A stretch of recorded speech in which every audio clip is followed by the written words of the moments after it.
أعوذ بالله من الشيطان الرجيم. بسم الله الرحمن الرحيم. سأل سائل بعذاب واقع للكافرين ليس له دافع من الله ذي المعارج. تعرج الملائكة والروح إليه في يوم كان مقداره 50,000 سنة فاصبر صبرا جميلا إنهم يرونه بعيدا ونراه قريبا. يوم تكون السماء كالمهل وتكون الجبال كالعهن ولا يسأل حميم حميما يبصرونهم يود المجرم لو يفتدي من عذاب يومئذ ببنيه وصاحبته وأخيه وفصيلته التي تؤويه ومن في الأرض جميعا ثم ينجيه.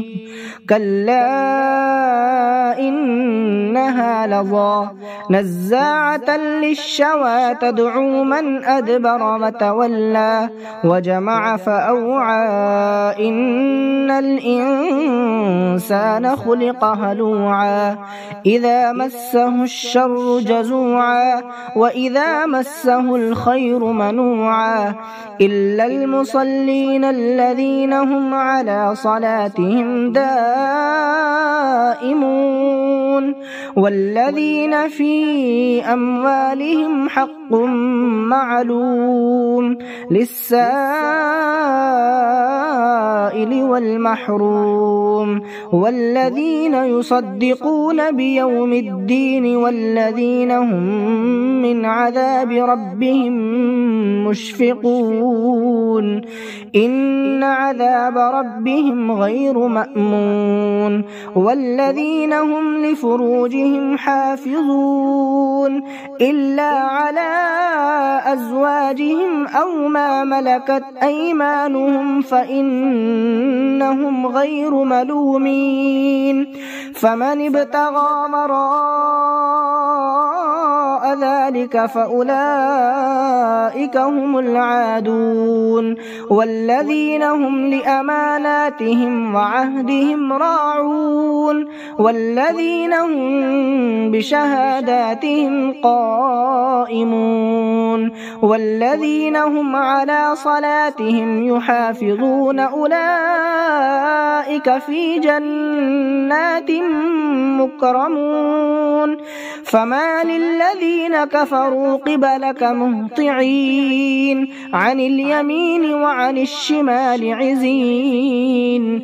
أيطمع كل امرئ منهم أن يدخل جنة نعيم كلا إنا خلقناهم مما يعلمون. فلا أقسم برب المشارق والمغارب إنا لقادرون على أن نبدل خيرا منهم وما نحن بمسبوقين.